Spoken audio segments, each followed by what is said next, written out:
All right, let's do this. The Great Deception, Satan's False Narrative. 2 Thessalonians 2, verse 11 and 12 say, "And for this cause God shall send them strong delusion, that they should believe a lie, that they all might be damned who believed not the truth, but had pleasure in unrighteousness."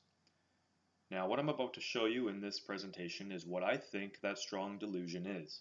But before I get started, I just want to clarify that God is not the one who is lying. It's the devil who tells the lie. And that's what the Bible tells us. And in case you're confused, it looks like maybe there's some sort of problem here. The mechanics of what's going on is that when people reject God and they say, "God, I want nothing to do with you. If you are the God of the Bible, they misunderstand him and they say that he's infantile and stupid or whatever. And they say, "God, I want nothing to do with you. Get out of my life." And God, eventually, he says, "Oh, really? Okay, fine." And so God actually will withdraw his presence from a person's life. But what happens when he does that is he also withdraws with him things like wisdom, knowledge, truth, and stuff like that. So people are left to their own devices. And basically when God moves out, Satan can move in, and then people want to believe a lie. Just like in verse 12, it says that they all might be damned. It's kind of like ripening their wickedness. It's like if you don't want to believe the truth, you are going to be fed the opposite, so that you are wholly and completely damned because you believe not the truth, but you had pleasure in unrighteousness. Alright, so what I want to do in this video is reveal the strong delusion and hopefully open some eyes and see if people can't turn their thinking around. So lie number one that the devil wants to tell, this big lie, is that there is no God. That might not sound like anything huge because it's nothing new. Atheism has been around for a long time. But my whole presentation is based around this one lie. The great delusion is that there is no God. When people don't want anything to do with him, God says, "Okay, fine." The devil moves in and then he starts telling people there's no God anyway. Now you think that'd be good enough just to kind of whisper a lie in somebody's mind and, oh, okay, they just start thinking there's no God.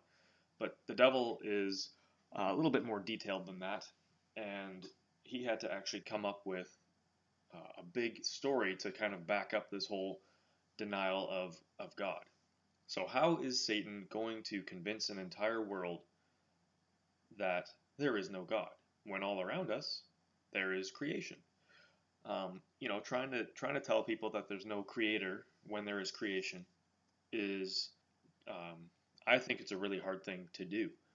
I'm looking at a painting on my wall here, and if somebody were to tell me that painting just happened and there was no artist behind it, I wouldn't believe them. Obviously, I'd laugh in their face and I'd say, "You're kind of out to lunch, man. Like, this painting didn't just happen.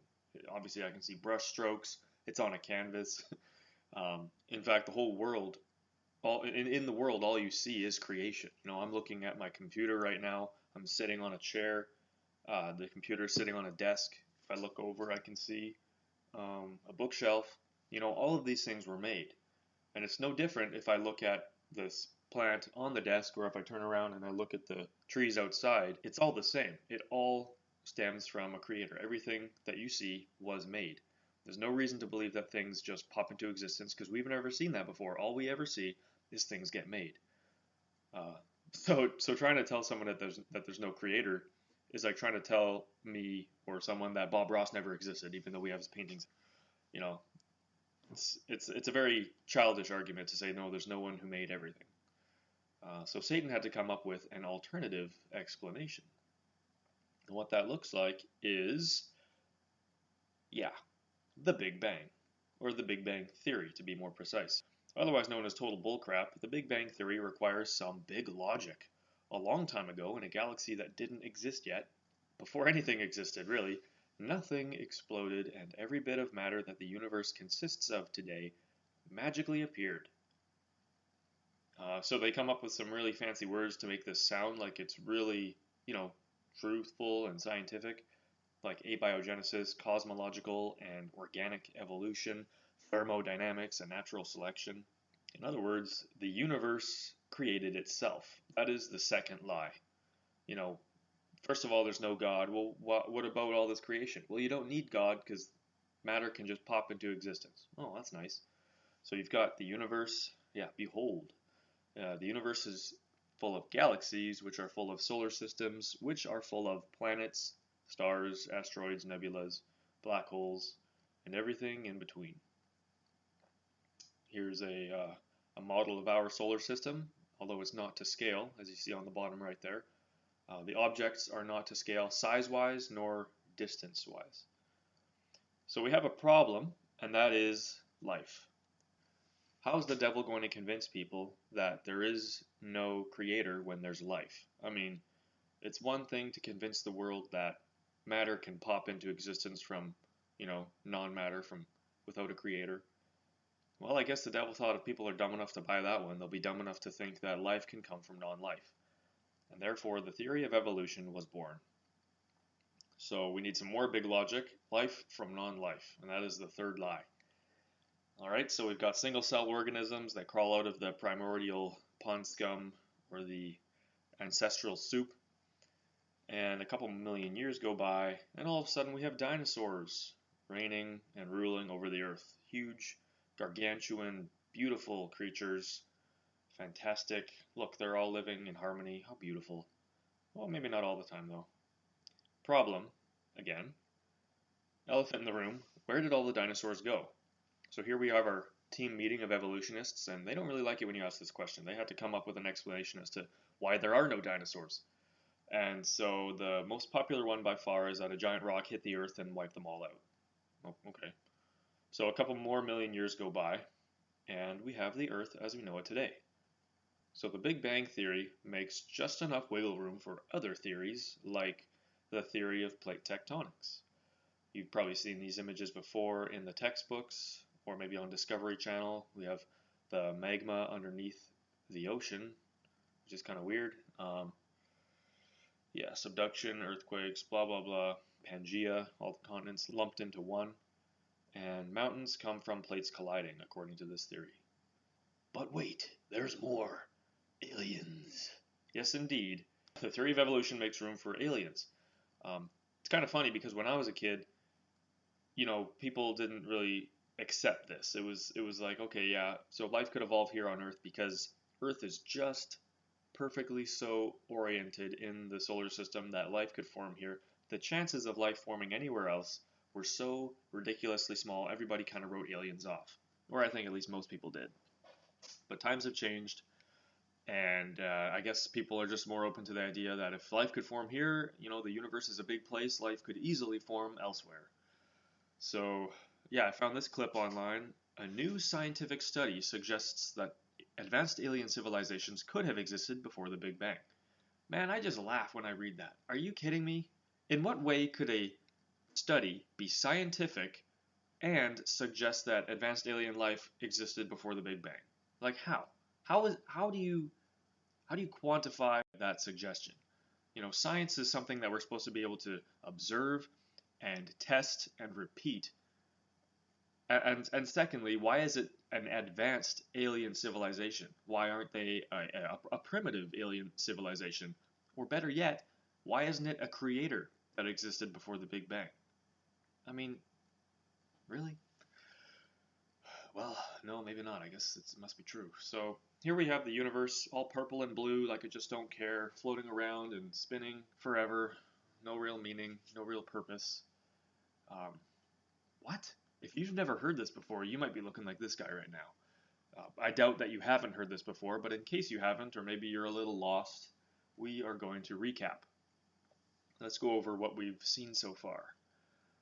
All within Satan's false narrative, you've got there is no God.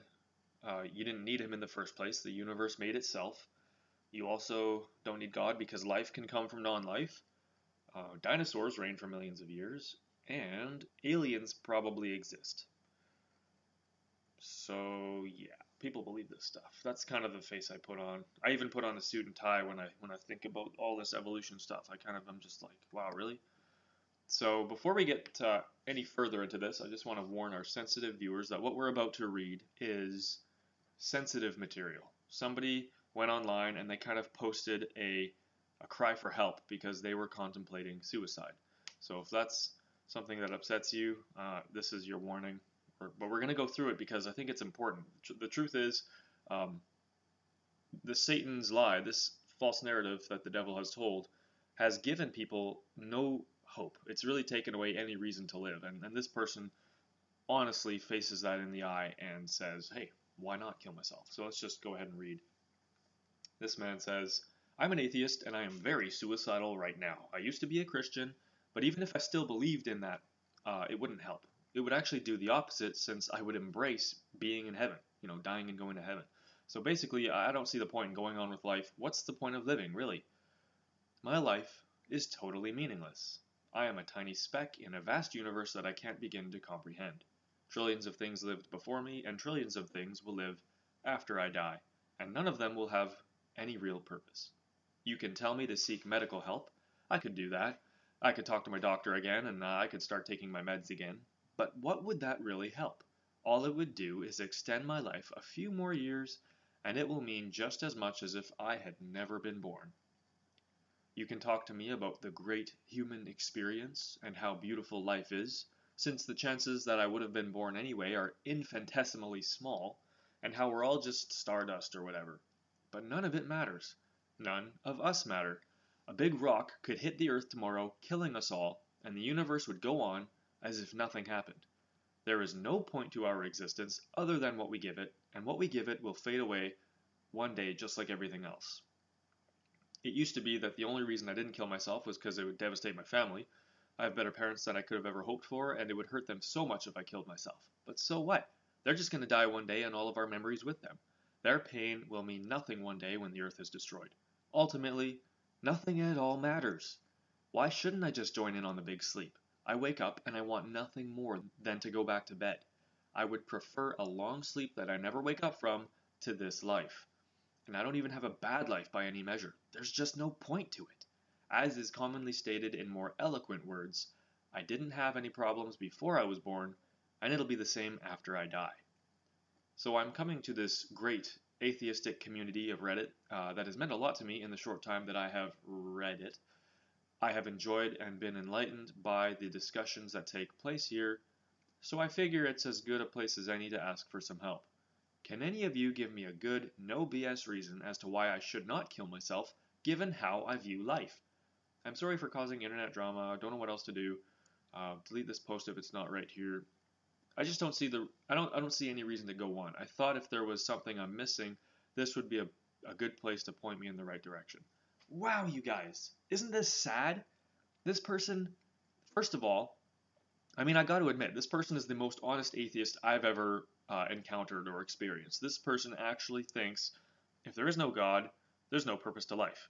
And if I were an atheist, I would come to the same conclusion, because if there's no objective source from which we would gain our purpose or morals or things like that, I would realize and conclude that whatever we can ascribe to life has no meaning, because it would just be subjective. It's all subjective, it's all opinion. When it boils down to the core essence of our purpose here, there is none, because if there's no God, whatever we give our life as purpose, it's just going to die with us one day, and 100 years later, no one will remember. And if, really think back to that image of the universe floating around all purple and blue. If Earth got snuffed out, would you even be able to see it from there? No. And the universe would just keep spinning, and who ultimately would care if we all died? And the sad thing is that this person comes to the atheistic community of Reddit hoping to find some good advice. And what's sad is that when I scrolled down and I read some pieces of advice, people were just giving him the advice that he already kind of mentioned. He was like, you could talk to me about how beautiful life is, blah, blah, blah. People were like, oh, but life is so beautiful, you shouldn't kill yourself. They couldn't come up with a good reason. I didn't see one. This guy's already covered it all. He says, I don't see a reason to live. What's the harm really if I kill myself, other than it'll cause some pain? But that pain is so minute and temporary in the grand scheme of things. Yeah, so that's why I'm really making this video, is because I want to erase atheism. I want to erase the reason that people could think, oh, there's no purpose to my life, why not just die? So who knows? Maybe we're going to save some lives here. Let's move forward. Let's take a look at the biblical account, which is God's narrative. First of all, God. That's a given. Secondly, God made everything. And to be more precise, God made the earth, sun, moon, and stars. And God made life on the earth. So let's recap. It's really that easy. God existed before anything else did. God made everything, including life on Earth. And I didn't mention this, but God made everything less than 6,000 years ago. That's all according to the Bible, all right?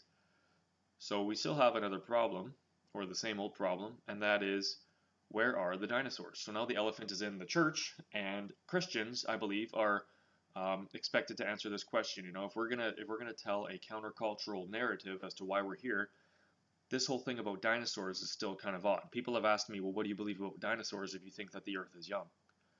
And I've given them some bad answers before, but hopefully I'm going to give you some good ones here. Not right now, though, because what I'm about to show you are some theories that I think maybe sound plausible, but I think that they're wrong. So the first one is, dinosaurs never got onto Noah's Ark because they weren't animals that God created. Sinful mankind had become technologically advanced within the first millennium or so, and genetically altered some original animals' DNA, and mankind created the evil monstrosities known as the dinosaurs. So the dinosaurs died in the flood. If you turn your nose up at this and you think it's stupid, I don't blame you, but if you consider how far we've come technologically in the last 1,000 years, I don't think it's so far-fetched to think that when God made man in the first place, maybe they were even smarter than we are now. Maybe in 1,000 years, and you know, people live to be 900, almost 1,000 years, maybe people could have come that far with technology. If you read the Old Testament, it looks like people went off to build crazy cities. Before the flood, there was a lot of interesting stuff going on, but I don't think that people made dinosaurs. Second one is, all reptiles we see today are dinosaurs. You see, reptiles never stop growing, and in a more pressurized, highly oxygenated environment, like they probably had on the brand new Earth, reptiles could have grown to be the size of the dinosaurs we know and love today. So there's still a problem with that last theory, and that is, not a single reptile alive today looks anything like the wonderful dinosaurs that have been dug up. If you think about T-Rex, Spinosaurus, Stegosaurus, you know, well, I mean, there is this little guy. Could it be? No, not really, I'm just kidding. So what about mountains? Okay, looking at the plate tectonic theory, where did mountains come from? If plate tectonics formed mountains, then why aren't any new mountains forming? I had this epiphany when I was at my rave the other day. So basically, what I'm trying to get at is not a single part of the false narrative is true. And you might think, no, really? But I'm serious. Not a single part of the false narrative is true. That's what I'm going to try and argue in this video. And if I can't prove that it's not true, at least maybe I could prove to you that it's not observable. Not a single part of this false narrative is observable. And if it's not observable, then it's not scientific. Okay, so let's take a look here. We can't observe the Big Bang because it already happened, supposedly. We can't observe evolution because it's too slow. You'll never see one creature turn into another because it takes millions of years according to the theory of evolution. So let's skip ahead to dinosaurs. Alright, so this is kind of my peace offering to those of you who really love dinosaurs, because after this, I'm going to ruin your childhood. So just kind of soak it in, enjoy some Velociraptor jokes. Pause the video if you want to read them all. I'm going to move forward. The ancient Romans built roads across Europe, the Middle East, and North Africa, during which time they excavated enormous quantities of sedimentary rock. They also built extensive ramparts, stadiums, amphitheaters, aqueducts, and other structures of considerable size, all of which involved extracting large amounts of soil and rubble from the earth. But never once did they record the discovery of a dinosaur fossil or the preserved remains of an animal skeleton similar to a dinosaur or giant reptile. Both Aristotle and Pliny the Elder, men of great intellectual ability, made a detailed study of the natural world and were constantly inquiring after fresh information about foreign lands from travelers and explorers. Both took a great interest in unusual phenomena, whether it was botanical, zoological, geological, celestial, and so forth, that might shed further light on their scientific enquiries. Had any dinosaur skeletons been found anywhere in the known world at that time, these men would have been keenly interested in the details, but their extant writings make no reference to large animal fossils. The ancient Romans, Greeks, Persians, Egyptians, Babylonians, Assyrians, and Sumerians should have accumulated great quantities of largely intact dinosaur skeletons, and as they built the Great Wall in 200 BC, the Chinese should have unearthed tens of thousands of impressive femurs, jawbones, great domed skulls, and enormous fossilized rib cages, but they didn't. No one found anything. Yet zoologists tell us that dinosaurs roamed the Earth for 165 million years. Just imagine for a moment the mountain of sturdy bones that such a staggering population would have or should have produced. As it turns out, dinosaurs weren't discovered until the 19th century. Dinosaur fossils are only ever found by experts and only in remote locations. The specimens to be viewed in museums are composed of a feeble number of real fossils, and the very first dinosaurs/fossils to be discovered turned out to be frauds. As we can see here in 1922, this man on the left, H.F. Osborn, he took a look at this tooth down here on the bottom left, and he said, wow, I think this came from an early human. So some artist drew what he thought the human might look like, and not long after, they found out that the tooth actually came from this little pork chop guy here named a peccary, and a retraction was published in 1927.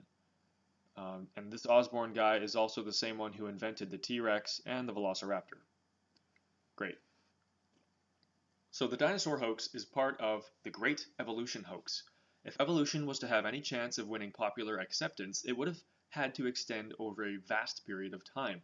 This, in turn, required a bewildering array of new animal species to inhabit the Earth during this greatly extended time frame. A class of reptilian creature known as the dinosaur was postulated to provide these fictitious inhabitants. So notice the key word there is postulated. The word dinosaur was derived from two Greek words meaning terrible and reptile. They were given this name by their inventor, the English paleontologist Sir Richard Owen, in 1842. Two other Englishmen, Gideon Mantell and William Buckland, had previously and independently come across large fossilized bones which they were unable to identify with any known animal species. Mantell believed that the Earth may have been inhabited at some time in the distant past by some unusually large reptiles, but it was Owen who took the unwarranted step of asserting that this hypothesis was a proven scientific fact. Darn. So really, this guy is just one big troll. So let's talk about some animal physiology. What do all of these animals have in common? Well, let me tell you, they are all four-legged, and they're all very well balanced. They're proportionate. If we were to bisect them all, we can see that from front to back, you've got something to support their weight on the front and something to support their weight on the back. And I don't think any one side of them necessarily carries substantially more weight than the other. Perhaps the front end carries a bit more because the head sticks out a little bit, but that's about it. And now let's take a look at some dinosaur physiology. If we were to bisect these creatures at their balancing point, since they're standing on two legs, what do you think would happen? Well, basically, that means that we're going to be cutting off their tails, essentially, and so if you take a look at the amount of mass that is in front of their legs compared to the amount of mass that is behind their legs, I don't see how these creatures could possibly stand up. I mean, maybe some of the ones with those, on the lower right here, this guy looks like he could balance on his front arms, front legs. Maybe the Spinosaurus here could too. But ultimately, we're never shown these creatures walking on the front legs. Maybe this guy. But they stand up and they walk around on their hind legs.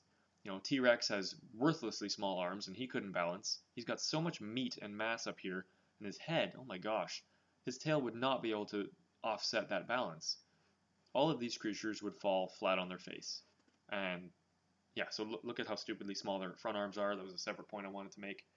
This is what I think T-Rex would really look like, because his tail would not be able to offset all of the mass in front of his hind legs. When dinosaurs were first proposed in the 1840s, the science of animal physiology was in its infancy. The fossil fabricators did not realize just how preposterous their creations actually were. In their eagerness to come up with some truly strange animals, they designed a creature which simply couldn't have existed. And a little note here from 1840, Darwin's evolution book on the origin of species was published November 24th of 1859. So I'm just trying to indicate and show you that this whole dinosaur evolution thing was all taking place within a very specific time frame. So here's just a short list of the glaring anatomical anomalies that prove that dinosaurs are works of fiction. Like we just said, they wouldn't have been able to stand up or walk around balanced because of their uneven body weight distribution. Many were so large that their bones and ligaments wouldn't have even been able to support their weight. Many would have needed enormously large hearts to pump the blood needed to supply their huge volume of tissue with oxygen, and relative to overall size, no land-dwelling species today has a heart of that magnitude. Creatures of such enormous size would have needed a very efficient mechanism for losing excess heat, such as large flaps or cooling appendages. Most of the dinosaur species proposed by paleontologists lack such a mechanism. Now this one's actually pretty cool because if you've ever seen, well, I just remember watching some sort of nature documentary once, and there was a crocodile who was trying to guard her eggs, and there were some other, I think it was iguanas or some other kind of small creature was coming in and trying to steal their eggs. And the crocodile, it was a really, sunny day, and the crocodile would go and defend its nest, but then she had to keep crawling back into the shade because she was overheating. And she didn't want to go down into the water because then she was going to leave her eggs alone, and the other creatures would have definitely killed her babies. So reptiles do, even though they're cold-blooded, they do get hot, and they do need some way of getting rid of that excess heat, whether it's chilling out in the shade, dipping into the water. And only a few of the dinosaurs have something like this, and that's basically like the Spinosaurus has those spines, the Stegosaurus have those spikes. Those are essentially supposed to be radiators, but not all dinosaurs have something like that, and that's a problem. Many species were so large that the cranial capacity needed to ensure efficient locomotion, especially under stress, was greater than the capacity of their fossilized skulls. And this is another good one. Most of the dinosaur species proposed by paleontologists are supposed to be herbivores, but very few species of reptiles today are herbivores. The notable exceptions are the iguanas and tortoises. All the rest, crocodiles, alligators, caimans, monitors, geckos, and a bunch of different species of lizard and snake live on ruminants, birds, fish, rodents, insects, eggs, and worms. So they're meat eaters. The idea that dinosaurs were mostly herbivores contradicts what we see in reptiles today. Now, I know I showed you some two-legged or bipedal dinosaurs before, and now we're going to go into some of the four-legged ones, namely the long necks. If you had shown me this picture and said that this is what they looked like, I'd probably be inclined to think, okay, that's possible. But in reality, this is just somebody's drawing, and more commonly, you'll see long-necked dinosaurs depicted like this. And they have, indeed, extremely long necks. And if you use your brain, I don't think there's a way that you could conclude that the dinosaur could actually hold his head out at that angle, all day long, which is what some of them are supposed to do. If you consider the shape of the neck, to me that looks like a snake. Really, it's a long piece of spine, a bunch of it's a spinal column, and it's got muscle in between, and that's essentially what a snake has with a head on the end. And snakes can't hold their body out like that. Even when they get a good grip on a branch, they bundle up and they still dangle down. You'd be hard pressed to find a snake that would, stick straight out off a branch and, not have to sag basically because of muscle fatigue. So this is basically impossible. I know we've got all this mass in the middle where the four legs are, but the tail sticking up perpetually and the head sticking up perpetually, I think it's a bunch of bogus. I know that we do have giraffes, but the thing is, the giraffe holds his head up at an angle that's greater than 45 degrees, and they also have this hump of muscle here, which helps them support their neck. And yeah, that I don't know, 45 to 50 degree angle makes it way easier to hold the head up. And as soon as you put a dinosaur length neck on a giraffe, you quickly see how stupid it looks. And as far as tails go, those two on the right, they're really long, but they don't stick out and balance the creature perpetually. They're dragging on the ground. They don't really serve a purpose for balance. Same with the lizard, it just drags on the ground. And with the cougar there, obviously, it doesn't have an excessively long tail, but we do know that animals that do use their tail for balance don't stick it up all the time. Again, this would lead to muscle fatigue. And even my dear friend, look at her face. You cannot possibly convince her that if her tail was, 20 feet long, she'd be able to hold it up on her own. That's crazy. Don't be stupid. And yeah, all the dinosaurs I've shown you so far, they have long necks and kind of shorter tails. This one has a longer tail, but the same story is true. You wouldn't be able to hold the tail out perpetually, 24/7. I mean, unless they, whatever, they sit down and fall asleep. It doesn't matter. When they're standing up and walking around, they wouldn't hold their tail out like that. So another problem is that the early fossil fabricators did not pay close enough attention and allowed a fossil archive to become established, which inexplicably excluded birds. The only way around this problem, once the anomaly was recognized, was to insist that birds evolved after the dinosaurs had disappeared. But what did they evolve from? The fabricators were now in a tight spot and felt obliged to suggest that the birds evolved from the last of the dinosaurs, just before the alleged worldwide extinction event 65 million years ago. So they've got a tough job ahead of them. They've got to convince everybody that this guy turned into this guy. And to that I say, yeah, right. Actually, if we want to be a little bit more accurate, didn't the T-Rex evolve into the chicken? Maybe that's kind of what it looked like. Anyway, eventually a fossil, the so-called Archaeoraptor, was discovered in northeastern China that expressed perfectly the crossover characteristics they were looking for, having the bone structure of a primitive bird, but the teeth and tail of a small terrestrial dinosaur. National Geographic announced their discovery with great satisfaction in November of 1999.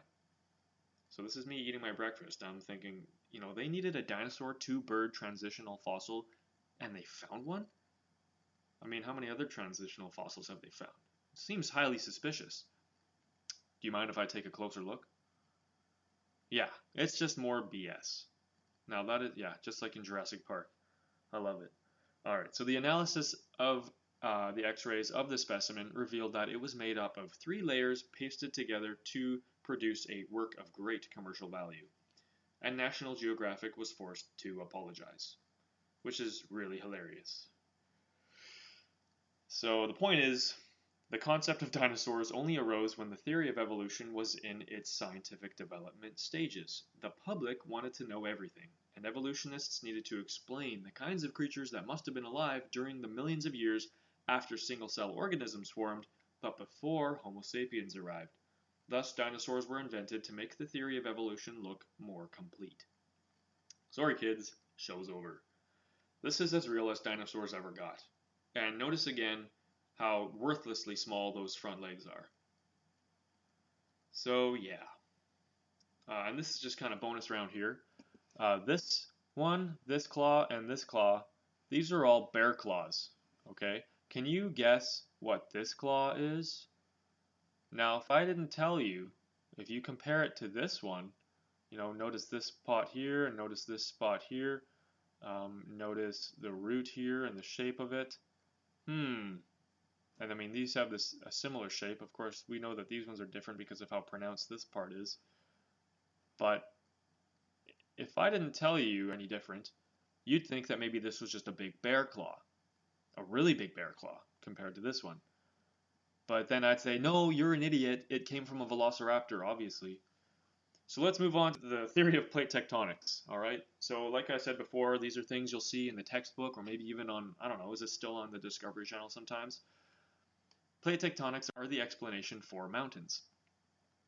And I don't know about you, but when I look at mountains, I feel like I am inspired by just their magnificence. I am filled with awe. I look at these things, whether they're covered in snow or if they're rock, and I'm like, wow, there's just something really cool about them. Before we move on, I just want to remind everybody, the furthest down we have ever dug on the Earth is 8 miles. And yet, you will be told by your science teacher that this is what the center of the Earth looks like. I think that's pretty arrogant to say, we've only gone 8 miles down, but we know we don't have to go any further. We know what the rest of it looks like. That's just stupid. So when I picture 2 plates coming together, I do not imagine a mountain forming. I imagine a pile of rubble forming. Imagine just 2 huge pieces of rock coming together. We've all smashed rocks when we were kids, right? Like, they don't form anything. They break apart. And mountains are largely solid. They're not all crumbly. There is shale, yeah, but we're talking about solid mountains like what we see here. They jut out of the ground, but what about them? It looks like 2 things came together. I don't get it. So then the question is, where did mountains really come from? Now what we're going to see here is a land formation known as a mesa, or at least that's how I pronounce it. And this one, to be precise, is Devil's Tower. And what I'm about to show you is an alternative theory, an alternative explanation for where mountains came from. So just take it with a grain of salt, but maybe if you give it some time, I mean, I've been looking at this for a while now. A lot of other people have been studying it, and I think it's way easier to believe this theory than plate tectonics. So here we have a few more images of this same mesa known as Devil's Tower in Wyoming, and there's an aerial shot, very cool. And mesas are actually all over the world. Some of them are huge, and some of them are not so huge, but they're basically plateaus. All right, and obviously they're cool because people travel around the world to take pictures of them. And yeah, there's a pretty cool one. I have a feeling those birds weren't actually in the shot, but who knows. Very cool, very cool. This one's wearing a hat, cloud hat, very fashionable. All right, and now this is a tree stump, but it kind of just looks like a really small mesa, doesn't it? Let's go back to Devil's Tower, and I just want you to acknowledge that at the bottom of the tower, which is made out of hexagonal columns, or hexagon columns, the columns branch out near the ground. All right, just keep that in mind.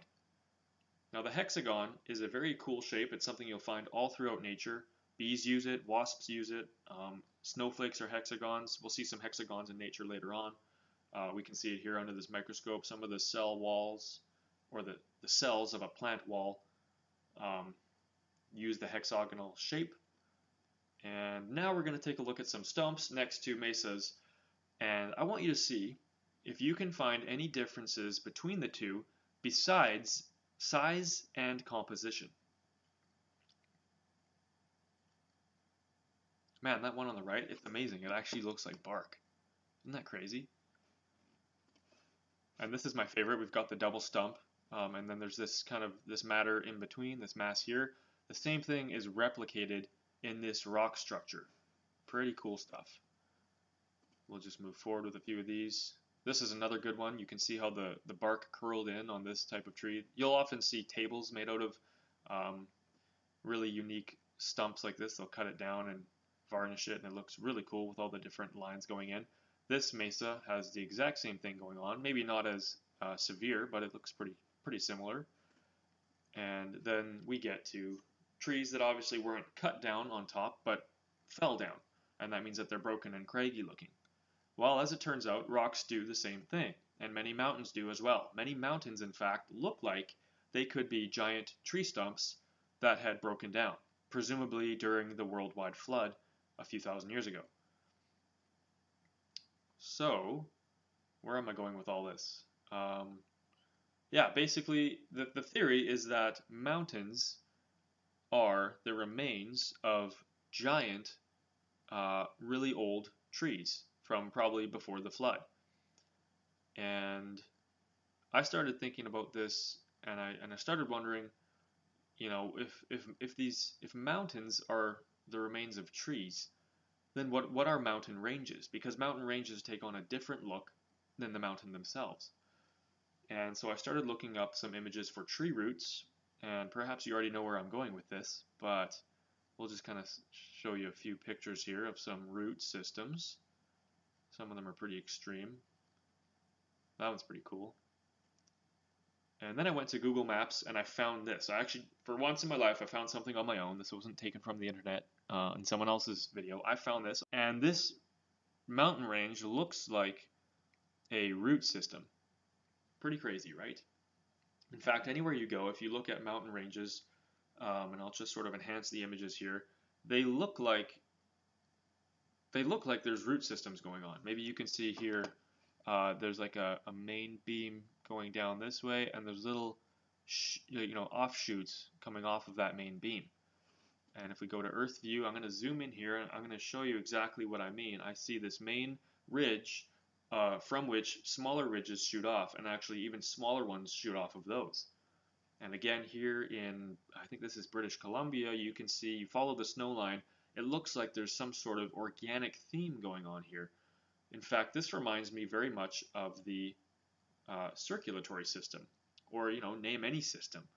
The world as we know it is, as many people have concluded, what we call fractal. And what that means is that you'll see these similar themes all throughout nature. So we got the artery turning into the arteriole, into capillaries, and then back into the venule, and then back into the vein. This is something you see with tree roots, with mountain ranges. They get smaller and smaller, with even the branches.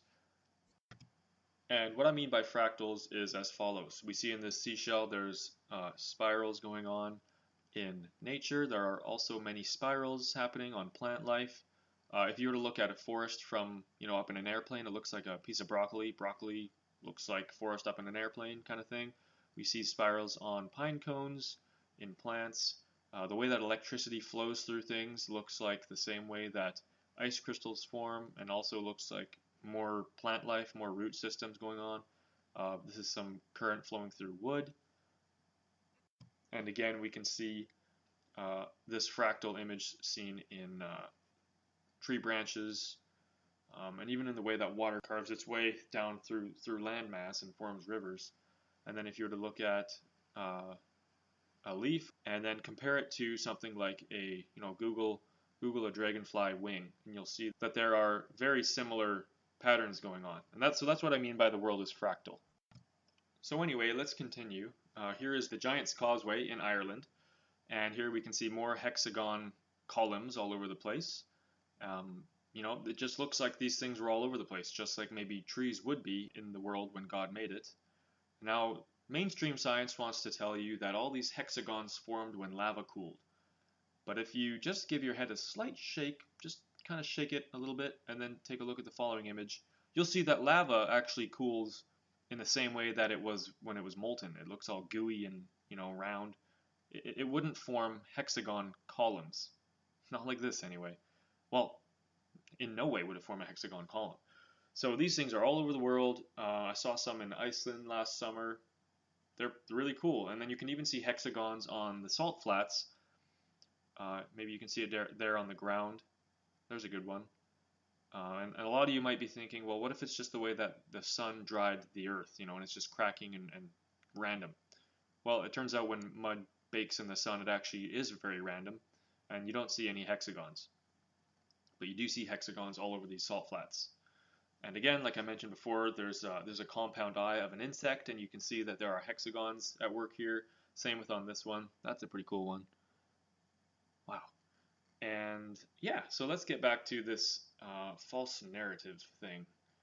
So we've gone over dinosaurs. You can't observe those. We've gone over evolution. You can't observe evolution. You can't observe plate tectonics. And you cannot observe the Big Bang, obviously. And there's no impact crater for where, a rock hit the Earth and killed all the dinosaurs anyway, so I think we can scratch that one off the list. And that leaves us with just these two. We've got the Earth and the solar system. So before we move forward, I just want to let you know I have to kind of get something off my chest. And maybe if you're a believer already, this might help you as we move forward in the video. I just have to say something. We need to understand that for many years now, the sciencey side of Christianity has dumbed down the Bible by telling Christians the Bible is not a scientific textbook. Okay, so this is what I even heard this when I was in Bible school. What they imply with this assertion is that the Bible is not trustworthy or reliable when it comes to scientific subjects. That is, when compared to man-made science textbooks. We have all therefore been trained and mentally primed to ask the following question. Does the Bible support the science? Or does the Bible hold water in light of scientific discoveries? If the Bible is congruent with the science, then we celebrate the Bible's inerrancy. But when the Bible does not support or make sense in light of the science, we quietly suggest that perhaps the Bible isn't being literal, or maybe there's some form of translational issue. In reality, we should be asking, does the science support the Bible? Or, in other words, do scientific discoveries, quote unquote, hold water when compared to the Bible? You see, the sciencey side of Christianity has been wrong all along. The Bible has never stopped being true or scientifically accurate for one moment. It is man's modern pseudoscience that has usurped the powerful truth that the Bible contains and which has caused all of us to believe man's lies instead of God's truth. Remember when Moses sent 12 spies into the land of Canaan to see if it was really a good land to dwell in? Only Caleb of the 11 spies said that Israel should go take over the land. The other 11 were afraid and they had no faith. So those 11 spies that had no faith are like our modern science Christians. You know, these people, they've gone into the land of science and they see these giants like evolution, fossil records, incredibly complex mathematical formulae, and they say, hold on everybody, we're not so sure anymore. Maybe the Bible has its limits. They think that they have seen truth. They think that they have seen real things that could powerfully contradict the Bible. And so their faith in God and in the Bible is shaken, and they bring back a bad report to other Christians, which spreads doubt among God's people like a poison.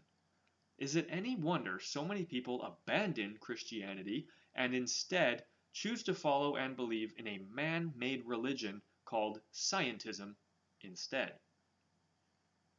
So here we have our beautiful planet Earth, right? But I have a question for you. What is the number one reason you believe you live on a spinning ball? Think about it. Give me your number one reason. Because if you've never seen it with your naked eyes, how can you be sure that the Earth is this shape? And the answer to that question is faith. You can only believe with faith that the Earth is a ball because you've never seen it, right? So if you show me a photograph of Earth from space, I will show you a computer-generated image. I'm not kidding. You can Google this for yourself. Check out 1997 to 2007 and compare them to 2012. In case you aren't too sharp, let me point out the discrepancy here. Look at the size of North America. How did it get so big for 2012? I'm lost for words, man. They actually expect people to look at this and just think, you know, whatever. Maybe it's plate tectonics. You know what? I should just screw it. I should redo this whole presentation. I guess plate tectonics are real. North America got bigger. No, I mean you can fit the two. You could probably fit the third one in there too. From those 3 years into 2012, it's insane. And so, in case you're still skeptical, NASA actually admits that they have to Photoshop their images of Earth. And I don't know why, because you'd think that with all the satellites out there, they'd be able to just take a picture and email it back and say, hey, check it out, here's a picture of Earth.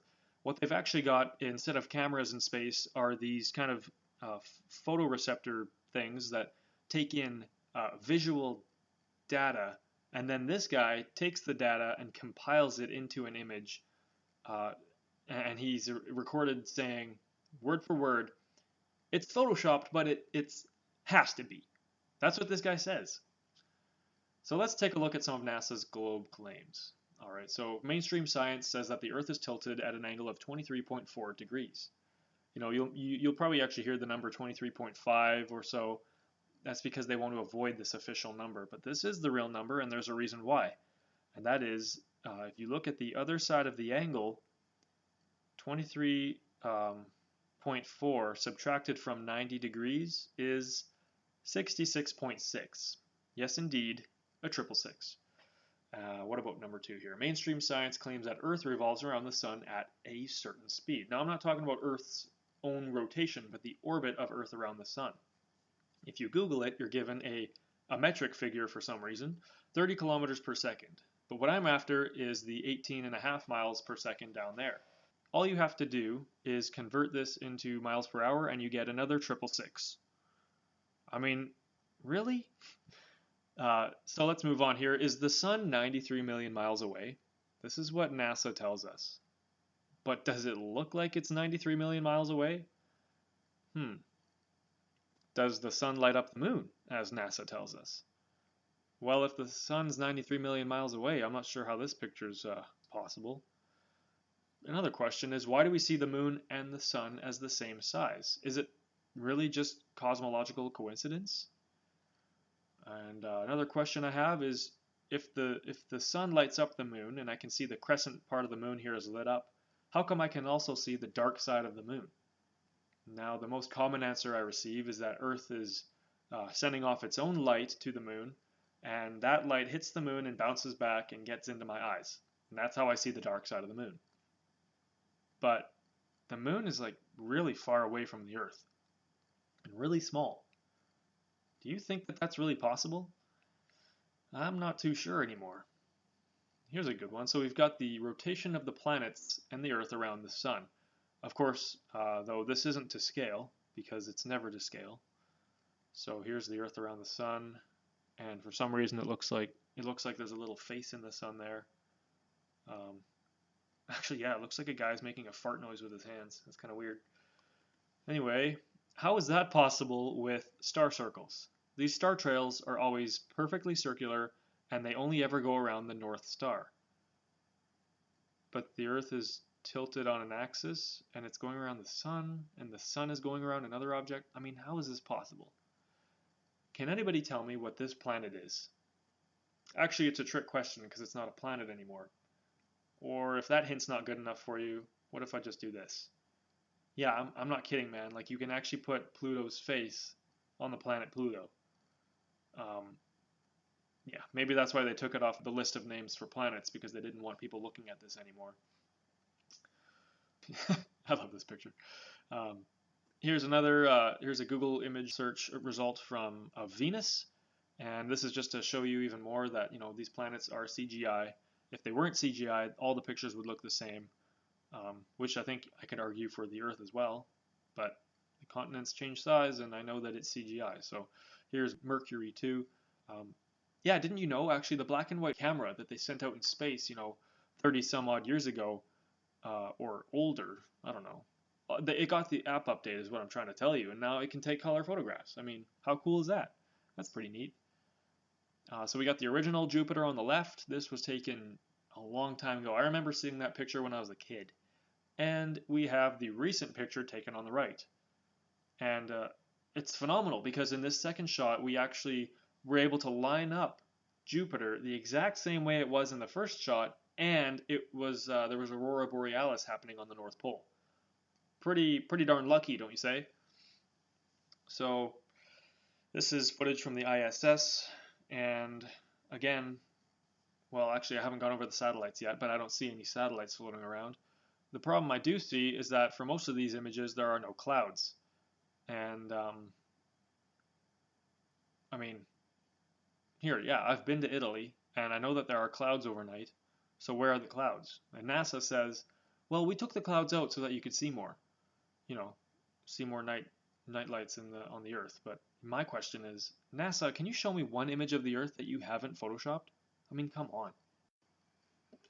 And for those of you who haven't seen these videos, also I wanted to show you this little clip here of when lightning happens over the surface of the Earth from the ISS. It looks kind of like it's white, but maybe you see the blue in there. If you've ever been in the air in an airplane while lightning is happening underneath you in a storm, lightning isn't actually this color. It's more actually kind of like this color here. It looks like an off-white sort of bright yellowy white light. It's not this blue color. So I'm just trying to tell you, more fakery going on. And in this shot here, we can see all of the satellites that are orbiting the Earth at this given moment. I'm not sure what that stuff in the middle is here. Maybe it's where all the satellites crashed. Oh, I think it's supposed to be clouds. That's weird. Doesn't look like it. Anyway, here's another shot with just dots representing the satellites. And of course, there's the zoom out image from the bottom there, where you can see tons and tons of satellites all over the Earth at any given time. Do you really think there are this many satellites? I mean, what about meteor showers? What about shooting stars? What about the fact that NASA and space agencies say that at any given moment the Earth is being pelted with little rocks? It's just that they never land in cities. They only ever land on the mountains and in forests because, I mean, the chances are they're not going to land where people are. They're going to land where people aren't. Do you believe that? And again, when we look at these pictures, so-called, of satellites, we only ever see one at a time. And hopefully you can tell that the last one was a drawing and that this one is some more CGI. Now this is, I believe, the official blue marble image of the Earth, the official photograph of Earth before things went all computery. But there's a problem with this alleged photograph. Can you tell me what it is? What if I flip it upside down? Now can you see it? Well, in case you haven't found it yet, I'm just going to go ahead and highlight the issue here. And it is that you can see the word sex written in the clouds. I'm going to take the red away, and hopefully you can see that there. This is like Walt Disney 101, how to put subliminal messages into a picture. Sex in the clouds. Yeah, thanks. Thanks, guys. So again, here's another picture proving that these images of Earth are composite. We have copied and pasted clouds all over the place. Yeah, here's an image of, obviously this is cartoon. No, this is, NASA passes this off as real, you guys. They might as well. But in this image we can see June and December at the different solstices.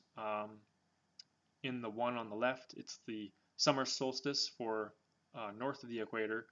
And on the right we have the winter solstice for the north side of the equator. And obviously there is a polar day of 6 months there on Antarctica, December 21st, which kind of makes me wonder, why is Antarctica bigger than the Arctic if they both get 6 months of sunlight? Shouldn't Antarctica be just as melted as the Arctic? And number two, why are winter days shorter than summer days? I mean, we should just get the same amount of time on each side of the sun, right? Anyway, aside from all those problems, there are 3 glaring issues with the globe. Number 1, no one has ever seen Earth's curvature. Number 2, no one has ever felt Earth's motion. And number 3, no scientific experiment has ever supported the globe Earth theory whatsoever. So are you ready? We're going to try and challenge all these, we're going to face these questions with bravery and courage like this young man, with sand in our mouth. And, well, here we go. So how is this possible on this? That's a high altitude image of the horizon with not a hint of curvature going on. Makes you wonder what's real and what's fake. Once again, we can see that these salt flats, where it has rained recently and it's only a few inches of water, it's pristine and it makes a perfectly flat mirror image of the sky. But if the Earth was a ball, that reflection should be slightly curved and distorted. But it's not. From here in this balloon flight, you can see the sun looks huge and very close, and it's even putting a hot spot on the ocean or the clouds there, not to mention the lack of curvature. And once again, no curvature, no matter how high you go. And the sun doesn't look the same as when you're underneath it. It looks kind of weird, doesn't it? So let's go back to the Bible. This is what I'm getting at. Is this whole thing is pseudoscience? It's been in the Bible. It's been prophesied, and I just think it's a good place to turn when you've got questions. So, in the beginning, God made the heaven and the earth, and God said, "Let there be a firmament in the midst of the waters. Let it divide the waters from the waters." This is kind of weird talking about the firmament. I don't know what's going on here. Let's just skip ahead. The Bible says that God put lights in the firmament. He put the sun, moon, and stars in the firmament. Weird. That's contrary to popular belief. What else does the Bible say about the earth? Well, it says that God laid foundations for the earth. Like physical foundations. Now, that's kind of odd, thinking about maybe that the earth is supposed to be floating in space. But, well, speaking of which, does the earth move? The world also shall be stable, that it cannot be moved. It cannot be moved. It should not be removed forever. What else? It is he that sits upon the circle of the earth, and the inhabitants thereof are like grasshoppers. He stretches out the heavens like a curtain. He spreads them out like a tent to dwell in. That is a very poetic way of looking at things.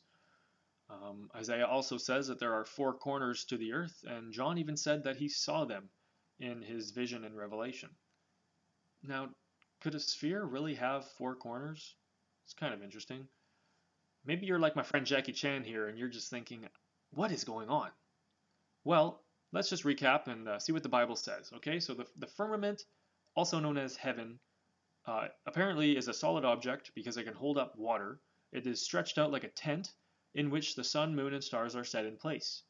The Earth has physical foundations, the Earth does not move, the Earth is circular, and the Earth has four corners. So in case you're standing there kind of like this guy looking at these puzzle pieces, not sure what to do, don't worry, I'll hold your hand, we'll get through this. So first we're going to address these sun rays here. What you see here as they diverge away from each other, they are known as crepuscular sun rays. That's me. And so what they prove is that the light source from where they are coming is very nearby. As we see here, if a light source is near this piece of cardboard with holes cut into it, the light spreads out, and as you can see on the bottom piece of cardboard, which is just a mirror image of the upper piece of cardboard, the light rays are missing those black Sharpie circles by like a few inches because the light is spreading out. But if you were to use a distant light source, such as the actual sun, in this experiment, we can see that the light comes in at a 90-degree angle and hits the bottom cardboard just as it went through the top cardboard. However, when you look at the sun rays coming through the clouds, it looks like there are crepuscular sun rays. So if you were to follow them back up to where they came from, it looks like the sun should actually be right there, which is kind of interesting. You know, if the sun was 93 million miles away and, you know, much bigger than the Earth, all of the sun rays should be coming at the Earth and lighting up exactly half of it at any given time. So there's always 50% night and 50% day, which is kind of odd because when you see the sun set or rise, the sunlight actually fades away kind of unevenly. It'll, from your left and your right side, you know, say if you're looking at the sun set in the west on the right side, and on the left side, that's north and south, it actually gets darker before the western sky gets dark. Or as the sun sets further and further, you can see that the north and south are both dark, but the west sky is still lit up. You know, I'm just going to step back here. If the entire half of the Earth is lit up by the sun, you know, you need to realize your horizon from left to right, you're looking at maybe a couple miles, maybe, I don't know, 4 or 5 miles, 6 miles, who knows. I think from you to the horizon at any given time is like 3 or 4 miles, depending on how tall you are, you know, how far you can see. So let's just say 10 miles max. Well, 10 miles on this picture of the Earth would be like less than a pixel, like far less than a pixel. So the entire horizon should fade 100% evenly as the sun sets, but instead we see that it gets dark on the edges and the sunlight kind of shrinks down into the middle of where the sun was. That's kind of interesting. So what does the Bible say about the sun? Well, it says that it's in the firmament. The Bible says that it is the sun that arises and goes down and hastens to the place where he came up. The Bible says in Isaiah 38:8 that the sun went back in the sky and reset the sundial 10 degrees. Joshua 10:12 says that the moon and the sun stood still at one point in history. And I've even heard that I think it was the Japanese or the Chinese, they even recorded a day when the sun set twice in one day. And then in Psalm 19 you can see that the sun is personified as a bridegroom coming out of his chamber. He runs a race, and his going forth is from the end of heaven and his circuit unto the ends of it, and there is nothing hid from the heat thereof. It's kind of interesting that Solomon, this is David in the Psalms, he's saying that the sun is on a circuit, which isn't really congruent with what we're told about how the earth is what's rotating around the sun. Apparently, according to the Bible, the sun is what moves around. Well, that's kind of interesting. Now, why do we see the sun and moon as the same size? Could it really be cosmological coincidence that even though the sun is millions of times greater than the earth, and the moon is several thousand times smaller, or however many times smaller it is, even though the sun is so far away and the moon is so close, do you think that they just magically, coincidentally look the same size? Or could it be that they actually are the same size? Because the Bible says God made two great lights. The greater light, meaning brighter, rules the day, and the lesser light rules the night. But they're both, it doesn't say that there's one huge one and another small one. It says that there's two great ones, and they're the same size. Jesus even said that the moon will not give her light. The moon actually gives off cold light. You should look it up on YouTube. Just type in cold moonlight experiment. It'll blow your mind. Now, this is what light looks like when it actually bounces off a sphere on the left there. And on the right, you can see that the full moon is completely evenly lit up all the way across, which doesn't really look like the way light would act once it hits a round object like a ball or a sphere. So that's kind of weird too. I went back and found some old moon landing footage, and I just wanted to make note of the horizon. And so I've got a straight line there kind of referencing the moon's horizon. And well, times have changed, and the New Age moon actually has quite a bit of curvature to it. And I think that's because NASA realized, oh wait, the moon's actually supposed to be small. So it should have some like really obvious curvature from even like down low. And so you've got all this magical curvature popping up, and of course some more CGI. If you've never seen this video, go to YouTube and look up the moon rise or Earth rise from the moon, and you should find something like this. If you ever played old computer games back in like the 90s, maybe early 2000s, this is the kind of graphics that they had going on. And for some reason, they just refused to upgrade and use newer graphics to make it look real, because I can tell that this is CGI just by looking at it. I can remember from my little boy years that this is what CGI looked like. I don't know why they stick with it, but maybe it's just maybe their budget isn't as big as they say. Who knows? And yeah, here's another good one. We got Mars on the right and Ireland, I think, on the left. I mean, what kind of coincidence is that? That part of Earth looks like the planet Mars. Like, that's just nuts, man. Anyway, getting back to the firmament with these star circles. What is the firmament? We skipped over some passages earlier. You know, the Bible says the firmament shows God's handiwork. The firmament is shining brightly. And, well, let's get into the definition here. The Hebrew noun rakia is derived from the verb raka, which means to spread abroad, stamp, or stretch. The Septuagint, which is a Greek translation of the Hebrew scriptures, translates rakia into the Greek word stereoma, which connotes a solid structure. In spite of this, most scholars and theologians will argue that the literal translation of the word firmament is not to be taken literally. Even though the Bible says, "Have you with him spread out the sky, which is strong and as a molten looking glass?" I mean, come on. So here we have an image. I think this is actually taken from a video from the Nikon P900. And that's a camera that has an incredibly long zoom. It can actually pull you right up into looking at the stars. And hopefully you can see that there's something going on here on the surface of these stars. And maybe you can tell what it is, maybe you can't. I'm gonna spoil it for you here in a moment. What if I showed you a picture of some water? Does that ring a bell? Does that sort of look familiar? So what we're gonna do is just take a look at some clips here that I found online. One of them is of this star. Somebody's stabilized it, and you can see live footage of this star from the Nikon P900. It certainly looks like there's water going on there. We're also going to look at this image of this star going across the screen.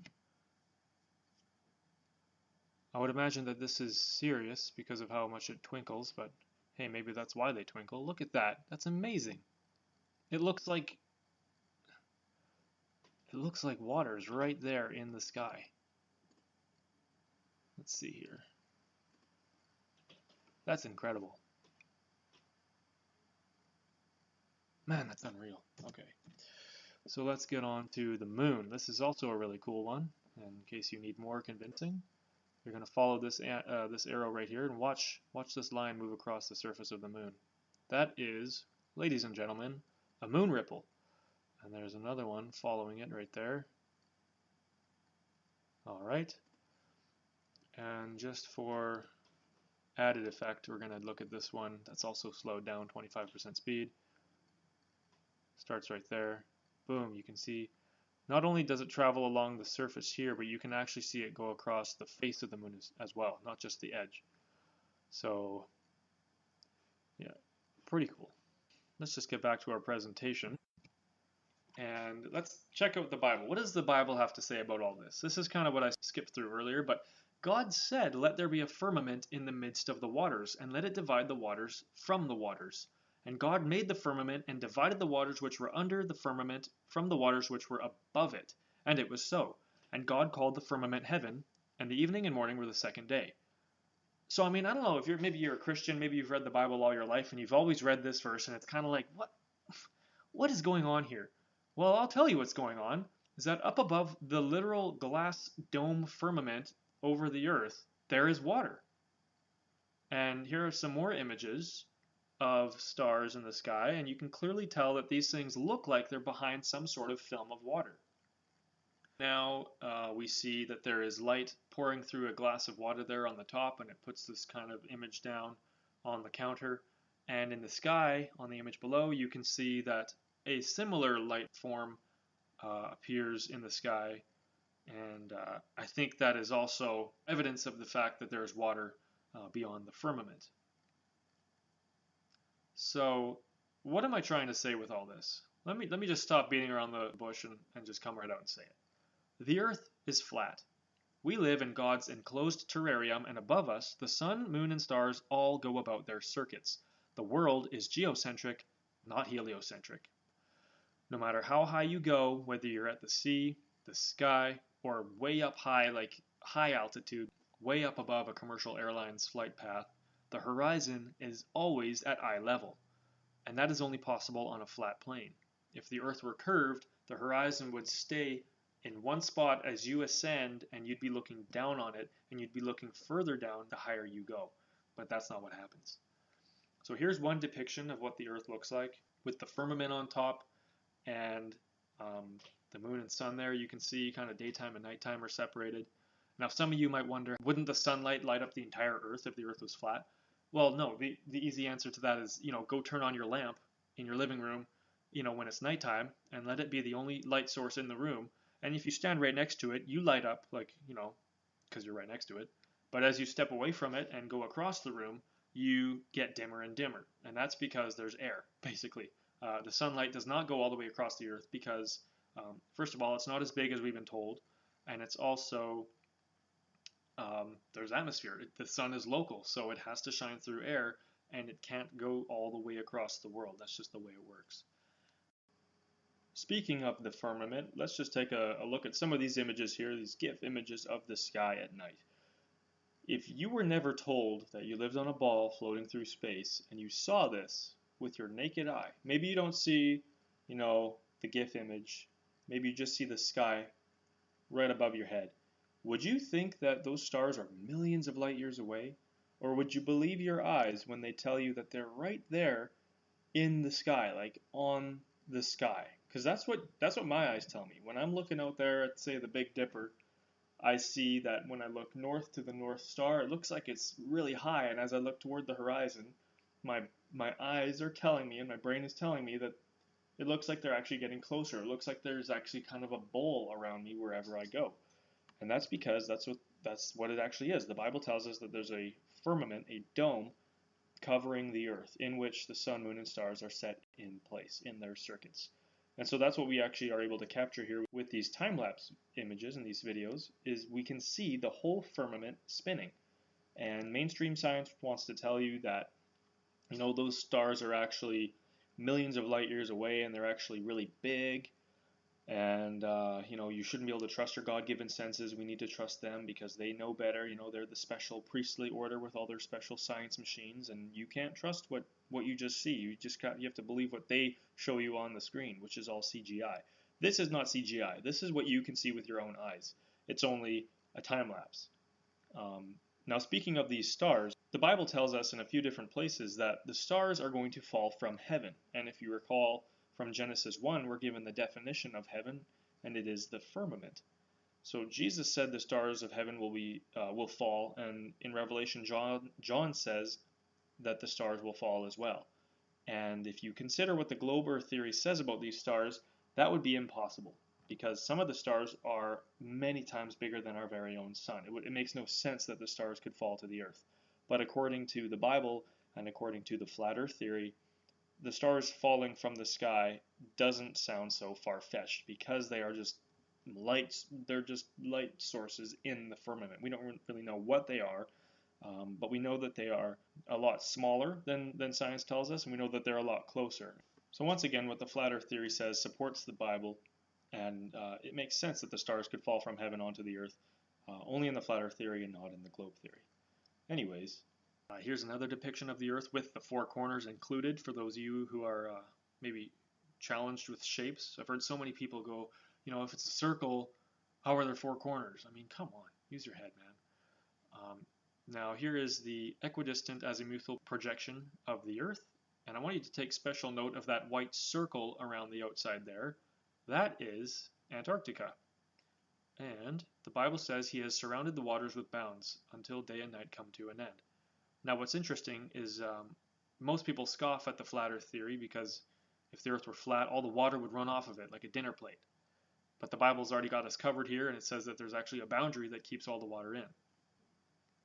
So above the firmament is God's dwelling place. Jacob dreamed in Genesis 28:10-13, and he saw a ladder set up on the earth, and the top of it reached to heaven, and behold, the Lord stood above it. Ezekiel 1 says that he heard a voice from the firmament, which was above the angels' heads. And in verse 26, above the firmament that was over their heads was the likeness of a throne with the appearance of a sapphire stone. And upon the likeness of the throne was the likeness of what looked like a man. Now what's kind of interesting is that the sapphire stone is blue. And what else is blue? The sky above. That's pretty sweet, eh? And according to Job 22:12, is not God in the height of heaven? And behold the height of the stars, how high they are. I mean, man, this is just crazy. The entire time the Bible has been being so literal, and just the other day I heard a sermon on the poetry of, when was it, David was talking about how the sun is like a bridegroom coming out of a chamber to run a race. Like, yeah, there's some poetry there, but the guy was taking the entire thing poetically, and he didn't understand the sun is actually what moves. That wasn't part of the poetry. So we've got down here, in other words, God is above the firmament looking down on the earth. Like it says in Job 28:24, for he looks to the ends of the earth and sees under the whole heaven. There is so much here in the Old Testament and in the New that doesn't make sense if you think that the earth is a globe. If there's a ball earth, there are no ends to the earth. But if it's a circle, there are ends to it. You can look all the way south and you'll get to Antarctica, and that's the end. From one side to the other, those are the ends. God sees under the whole heaven, which is, if you need a reminder, the firmament is the heaven. So I'm sorry, you guys, but there's no such thing as outer space. There are no planets. All of the planets are named after false gods. Planets are simply wandering stars. Gravity doesn't exist. Earth is simply a big ring magnet, and everything rises or sinks depending solely on relative density.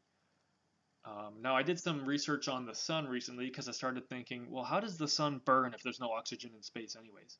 And the answer is that the sun is a massive collection of gas, mostly hydrogen and helium, but because it's so massive, now it's weird because they say that, gravity has to do with mass, but it sounds, if you look at their definitions, it looks like it has more to do with density. Anyway, the sun is supposed to be so big that it's got immense gravity, enough to actually hold in all of the hydrogen and helium that's being burned. So it's kind of like, I don't know, imagine an explosion, but then gravity inside the explosion actually traps all the flames from getting out. So it's like this perpetually burning ball of fire. But yeah, gravity is kind of the mainstream science's magical answer to everything. Now, again, so I mentioned earlier, we haven't even dug past 8 miles deep in our own Earth, and scientists want to tell us that they know what the inside of the sun looks like, even though it's 93 million miles away. Oh, okay, fine, good enough for me. So they say that they got this cross-section cut out of the sun, and you can see all the different layers. Okay, cool. But did you ever notice that when you look at the sun, you'll never actually see these details? These are only courtesy of NASA and other space agencies. You'll never see all of these ripples and fiery, it looks like a ball of lava floating out in space, right? But like when you see the sun, it's just so bright, you can't actually see it. Only special technology can allow you to see all this weird stuff. I mean, only one time was I able to look at the surface of the sun, and that's because there was a forest fire nearby. I woke up and there was smoke in the air, and I put a couple of sunglass shades over my camera, and you can see that in one of my other videos. The sun looked like it was pink, and you could actually see two sunspots, two objects out in front of the sun. I don't know what they were. I'm sure NASA has some wonderful explanation, but I don't really care what they have to say because I think they're full of garbage. Now, anyway, I was thinking about the sun, and I'm a pretty pale guy. I'm pretty fair skinned, so I burn a lot. And I started thinking, does fire put off UV rays too? Like, can I get a sunburn just from standing in front of a fire? And it turns out you can't, because fire doesn't produce UV rays, which is kind of interesting because the sun does, but the sun is fire. So what's the deal? Well, so I came up with my own theory, and I actually think that the sun is electrical in nature, because you can get a sunburn, not just a heat burn, from welding. That's why welders have to cover up so much. First of all, there's UV rays that could go into their eyes, so you need UV protection for your eyes, but you also need clothing that's going to block the UV rays too, otherwise you can get burned just from welding. So let's move on to how the seasons work. Some people will say the flat earth makes no sense because, the earth, the ball earth is tilted on an angle, and therefore as it goes around the sun, that's how we get our seasons. Some people can't wrap their heads around a new theory, but let's try to explain it to them. So the sun goes in spirals around the flat earth, and on a little bit more of a detailed image, we'll see that close to the north here, we've got the Tropic of Cancer. In the middle, we've got the equator, and then down here, we've got the Tropic of Capricorn. And what happens is that the sun, going in circles around the earth, spirals out from the Tropic of Cancer, or the summer solstice there, and it gets to the equinox on the equator. And as it keeps going, it picks up speed because it has to keep pace with the sun is like it's on the spokes of a wheel, and as it comes in and goes out, as it spirals around, it has to keep pace. So the sun might go, say, this fast on the red circle, but to keep pace with it out on this blue circle, it's got to travel faster. And that actually answers my two questions from earlier. Do you remember what they were? I asked, why is Antarctica bigger than the Arctic? And the simple answer for that is every time the sun is close to the Antarctic, that would be the winter solstice, it's actually traveling so fast it doesn't have enough time to heat up the ice and melt it. Second question was, why are winter days shorter up here north of the Tropic of Cancer, or at least north of the equator even? Why are summer days long and winter days short?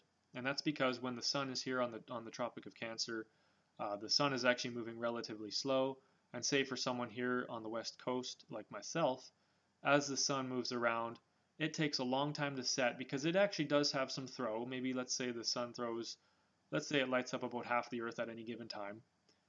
It has to move quite a ways away before I can't see its light anymore, and it doesn't have to go very far before I can see it again. And then it's slowly making its way around, so that's why my days are longer in the summer.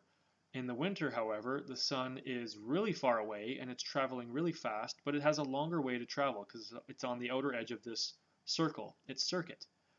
And so by the time it gets to where I could see it, maybe down here, if I'm on the west coast again, like maybe I can see it here in the southwest and southeastern skies, I see the sun show up here and then it sets right away, and then I've got to wait all this way while it travels around before it comes back again and then it's visible. That's why my nights are so long in the wintertime.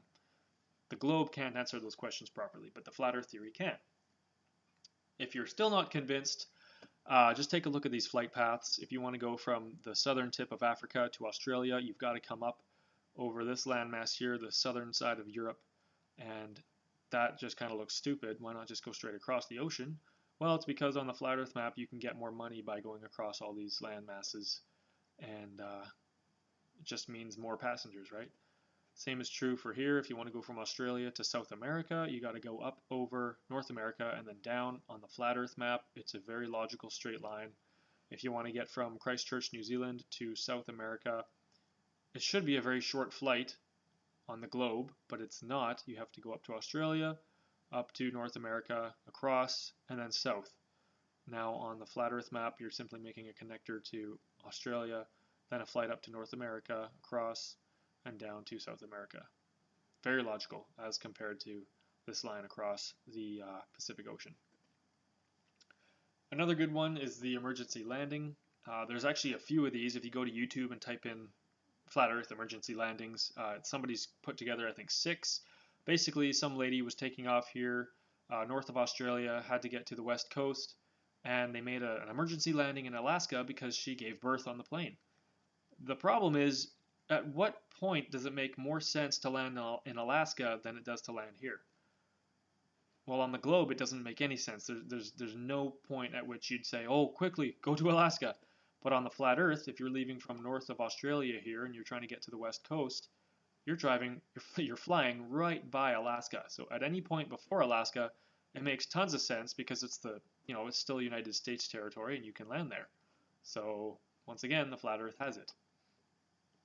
And yeah, just a little reminder here of the solar system. We said that the Earth is, we can't observe how the Earth is a ball, nor can you observe the solar system as they tell it to you, because even though these planets are to scale size-wise, they are not to scale distance-wise. So if you want to see what the solar system looks like, go ahead and type into YouTube, accidentally proving that the Earth is flat, and you should come up with a pretty cool video. Somebody builds a scale model of the solar system, and I won't spoil it for you. Go check it out. In conclusion, all right, so the false narrative is false, right? Before you were saying no kidding, but now you're saying, wow, no kidding. Lie number one, that there is no God, is supported by all of these things that we've covered so far. You get rid of all these false evidences, and then you get rid of the lie. Once you get rid of those, you get rid of the confusion, you get rid of the false narrative, and you get rid of all the falseness, you guys. Then you're left face to face with creation as it really is, which leads you to the Creator. Which brings us back to God. So hopefully you can see now that there is reason to believe in the Creator. We've just gone over how the world that has been presented to you in the textbooks, in schools, on the Discovery Channel, it's been a lie. And the reason is, the devil doesn't want you to know about this God. Because God loves you. God died on the cross so that you could be forgiven of your sins and live for all eternity with Him and with all of His children in a perfectly wonderful place that we call heaven, which is really, as the Bible tells us, just going to be a recreated, re-perfected earth. And who knows, maybe there's going to be, God's a creator. He's not going to stop creating.